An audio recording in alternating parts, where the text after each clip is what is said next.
So isang magandang araw po sa ating lahat, at ngayon ang ating pag-aaralan ay patungkol sa chess opening and chess traps. So iba't ibang opening sa chess at iba't ibang main line at traps ang makikita natin ngayon. Ang una nating pag-aaralan na opening ay ang opening na sinasabi nating o ang tinatawag na Ruy Lopez, o sa ibang katawagan ito ay tinatawag na Spanish opening.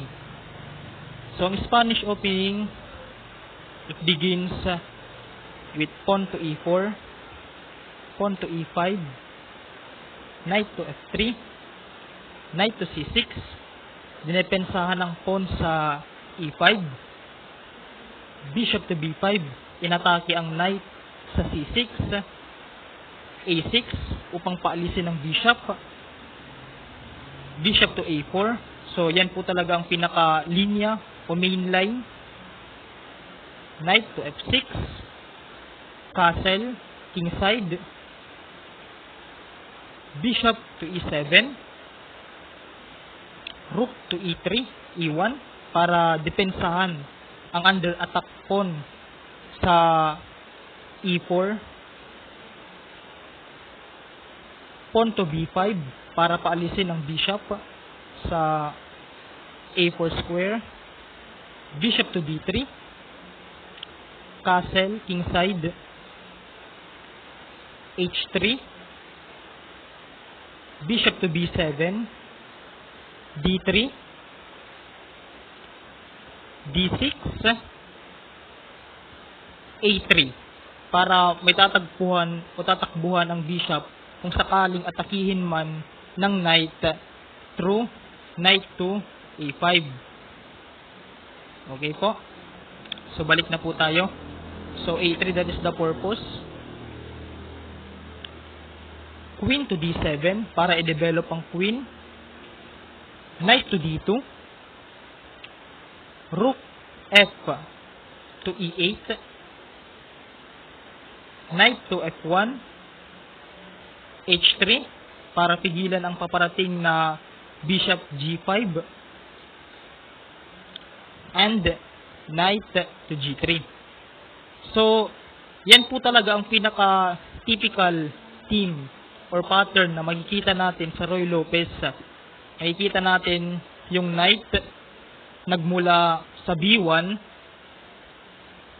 knight to b1, tapos papunta sa d2 at f1 hanggang makarating sa g3.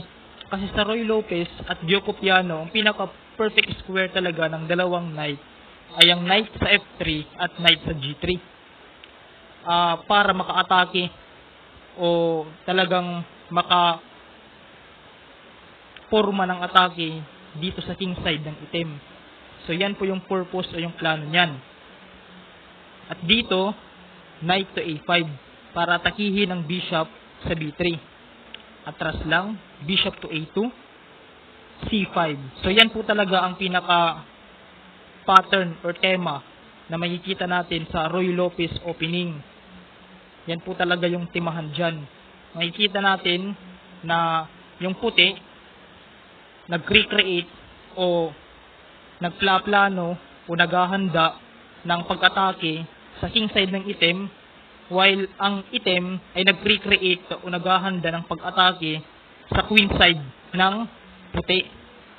So makikita talaga natin na yung Ruy Lopez ay bakbakan rin, pero sa opening makikita natin masyado itong close. Pero mamaya sa middle game, makikita natin magkakabukas-bukas na.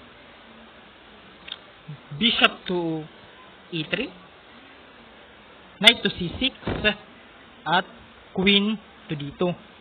Pero medyo mahaba-haba pa ito. Ngunit ngayon, ito lang muna kasi yung ina-analyze o pinag-aaralan natin ay ang opening part ng Ruy Lopez. Huwag nyo lang po itong kakalimutan na yung Ruy Lopez, it begins with this opening. e4, e5, knight to f3, knight to c6, bishop to b5, and E6. So kapag ganyan, Roy Lopez na po yan. Kahit hindi pa nag-move ng E6, bishop to B5 pa lang, Roy Lopez na po yan.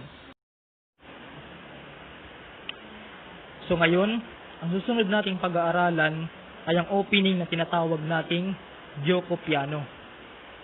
Ang Gioco Piano o Italian opening ay nagsisimula sa opening na pawn to E4, pawn to E5, knight to F3, knight to C6, at bishop to C4. So sa opening makikita natin ang pinagkaiba ng Roy Lopez at Gioco Piano. Dahil ang Roy Lopez, ang bishop ay nasa B5, pero ang bishop sa Gioco Piano ay nasa C4. Nakaturo sa F7 square. Bishop to C5, C3, knight to F6, D3, castle kingside rin, D6 para i-develop ang light square bishop, H3 para pigilan ang paparating na knight to G4 or bishop to G4 na makakapang pin sa knight sa queen, H6, D4. So ang purpose nga po pala ng H6 ay upang kung atakihin man ito ng pawn to B4 katulad ng ating nakita ay may maaatrasan ang bishop doon sa A7. So yun po yung purpose ng E6. Ngayon B4, umatras, bishop to A7, knight to D2, knight BD2, rook to E8, rook to E1, blessing lang, bishop to D7, knight to F1, H6 para pigilan ang paparating na bishop G5 annoying pin, and then knight to G3. So kapansin-pansin, halos pare-pareho lang yung pagkakadevelop o yung tema ng pwestuhan ng knight ng Roy Lopez opening at ng Gioco Piano, na kung saan ang knight ay nagsimula sa B1 papunta sa D2, F1 hanggang sa makarating sa G3. So yan po talaga yung pinaka pattern po dyan.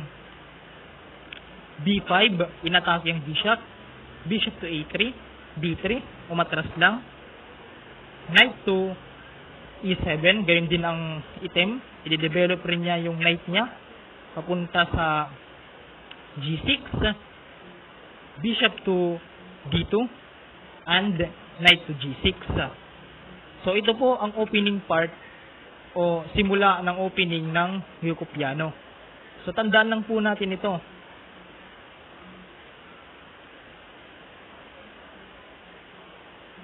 Pawn to E4, pawn to E5, knight to F3, knight to C6, at bishop to C4. Kapag mag-bishop to C5, yan po ay tinatawag ng Gioco Piano. Okay?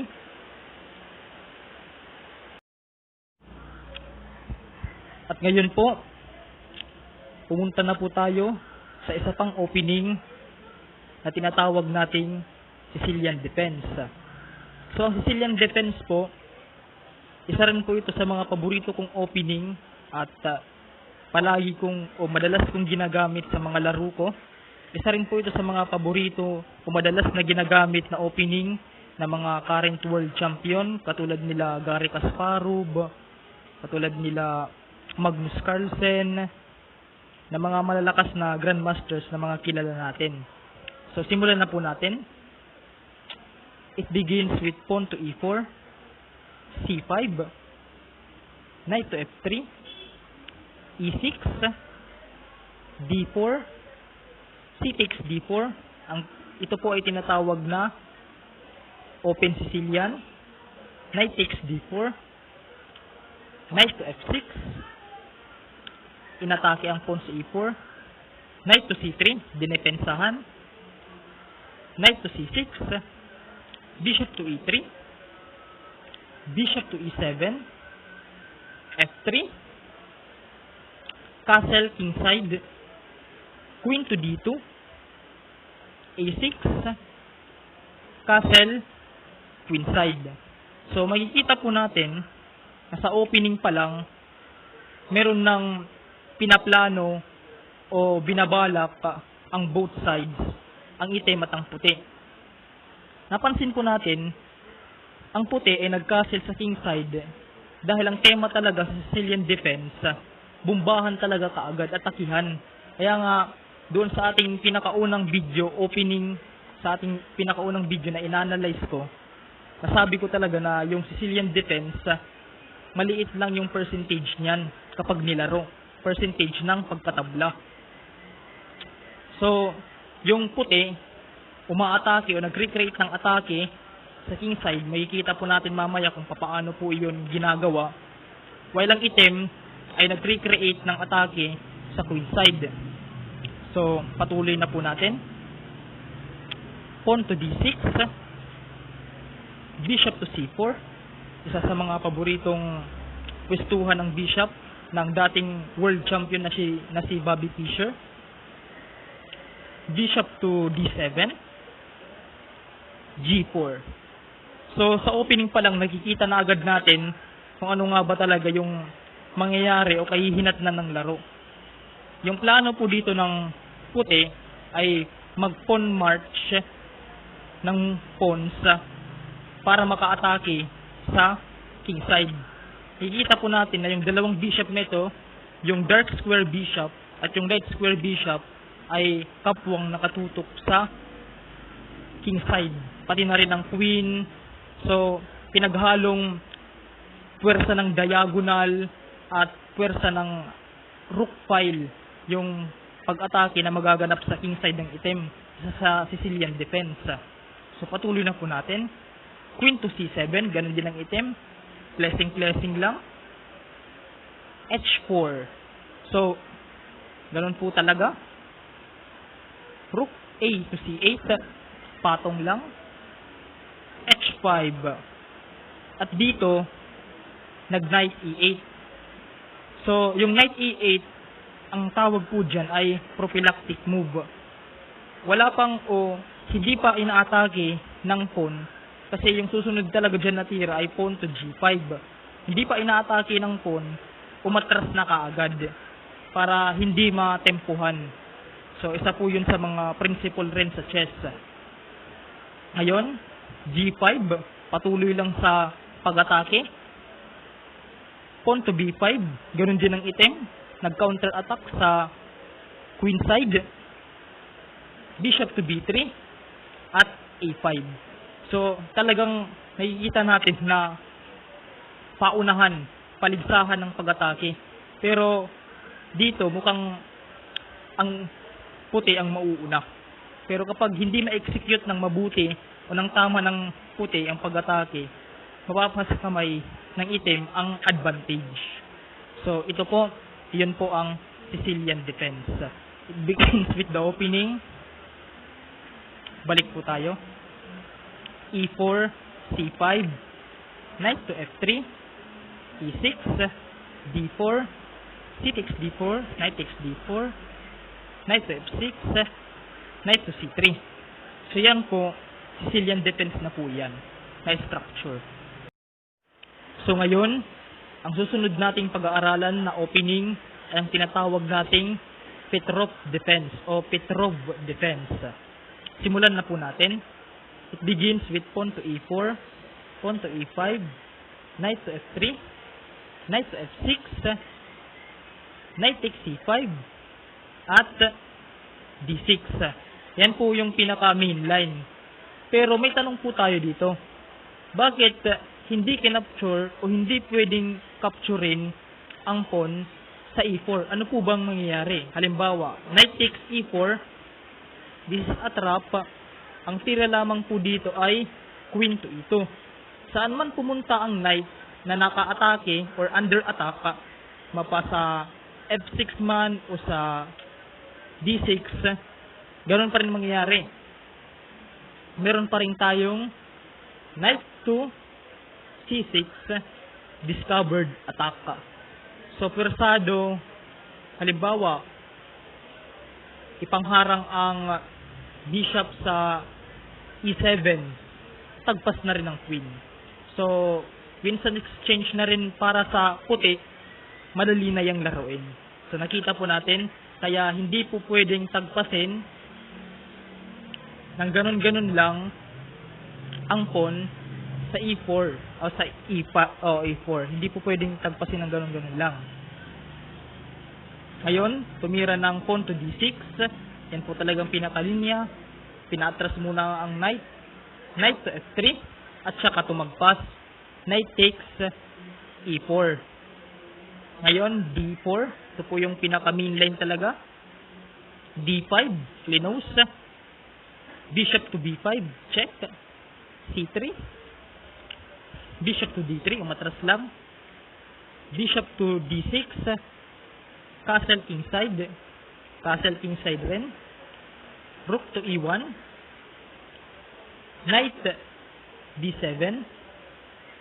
Knight b d2. Rook to e8. c3. Knight takes d2. Bishop takes d2. Knight to f6 para bigyang daan para ma-develop naman ang bishop. Let's square bishop. Queen to c2 and bishop to d7. Pero marahil may tanong kayo kasi meron rin pong isang panibagong main line na ngayon na ang itinitira po dito, yung classical main line po kasi is d4. Pero ngayon, yung main line sa ngayon is yung knight to c3. So ngayon, magbigay lang ako ng kaunting background. Linya po talaga dito, kinakain, tapos pawn takes, and then nagde-develop ng bishop para makapag-castle kaagad. Bishop d3, castle kingside, queen to d2, preparing to castle queenside, knight to c6, at castle queenside. So, yung tema po dito sa opening na ito, sa linyang pong ito, yung puti, aatake po sa kingside ng itim, at yung itim naman, aatake sa queenside. So, may pagkapare-pareho po sa timahan rin ng Sicilian defense. So, iyon po, ang Petrov defense. At ngayon, ay aralin na natin ang isa pang opening under pawn to e4, which is ang Caro-Kann defense. So ngayon, simulan na natin. It begins with pawn to e4, pawn to c6, pawn to d4, d5, knight to c3, d takes e4, knight takes e4, and bishop to f5. Pero dito, may tanong po tayo. Pagkatapos ng knight takes e4, papaano kung ang gawin natin ay knight to d7? Actually, there is a trap mula dito na makikita natin. So, ang tira lang dito ay queen to e2, and ang trap talaga dito ay ang kung tumira ng knight to f6, yan po talaga ang trap. Dahil pagkatapos ng knight to e6, it is a checkmate. Dahil hindi nga pwedeng makapture ng pawn ang pawn sa d6 dahil nakapin ito sa queen. So, isa pang halimbawa, ang itira ay ito naman. Yung trap talaga ito. So, dito, kaya ang pinaka main line ay ang bishop to f5. And, atras lang, knight to G3, atake sa bishop, bishop to G6, atras lang, H4 para itrap ang bishop. Ngayon H6 para kung sakaling mag-push man ng H5, meron nang tatakbuhan ng bishop sa H7 square. So nag-push nga H5, bishop to H7, bishop to D3 para ipalit ang malakas na bishop na nasa H7. Kinain, bishop takes D3, queen takes D3, E6, bishop to F5, F4 pala, queen to A5 check, balik, bishop to D2, and bishop to C or bishop to B4. So pinoprovoke talaga ang puti na mag-push ng C3.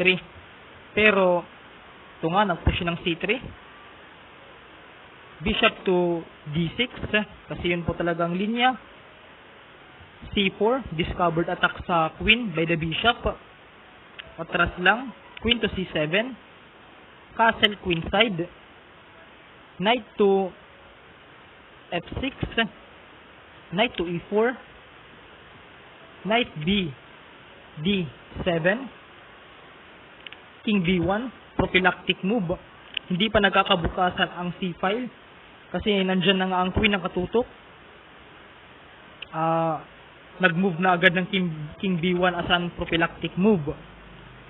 So ngayon, castle ren, kingside, knight takes F6, knight takes F6, and knight F3.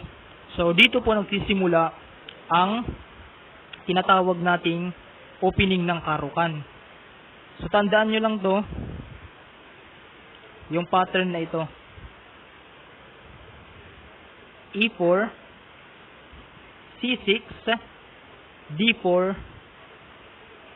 D5, at saka knight to C3. So sa C6 pa lang, karukan na po siya. At ngayon, ang i-analyze naman nating opening, kung ituturo natin yung opening, ay para sa mga D4 player. Kanina, ang ating mga inaral na opening ay para po sa mga E4 player. So simulan na po natin.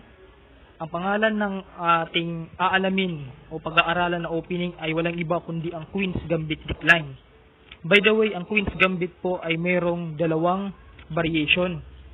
Nahati sa dalawang variation. Ito ang tinatawag nating Queen's Gambit decline at Queen's Gambit accepted. Pero ngayon, ang ating pag-uusapan muna ay ang decline. At mamaya, susunod sa video na ito ay ang accepted. So it begins with pawn to D4, D5, C4, E6, knight to C3, knight to F6, E3, bishop to E7, knight to F3, castle kingside, bishop to D3, at saka D takes C4, at bishop takes C4. So ganun po talaga ang pinaka pattern or linya dyan, na kapag ang bishop ay mag-develop sa D3, kakainin o kinakain ang C4 pawn para malos ab tempo ang puti. Pero patuloy na tayo.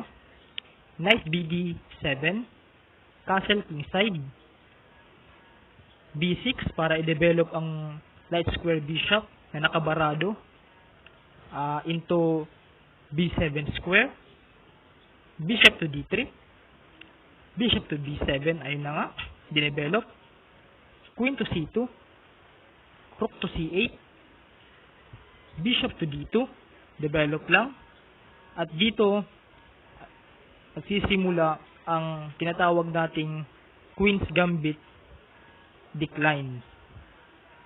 Sa susunod dito ay pag-uusapan naman natin ang Queen's Gambit accepted. At ngayon ay pag-aralan naman natin ang Queen's Gambit accepted. Kanina pinag-aralan natin ang Queen's Gambit decline. So it begins to pawn to D4, D5, C4, D takes C4. So, kanina, sa Queen's Gambit decline, hindi kinapture ang pawn sa C4. So, pero dito sa Queen's Gambit accepted, kinakapture talaga yan ayon sa linya. So, D takes C4, E3, knight to F6. Ngayon, may question tayo dito. Papaano kung ang gawin ng itim, instead of developing a piece or a minor piece, depensahan yung pawn sa C4 na under attack ng bishop.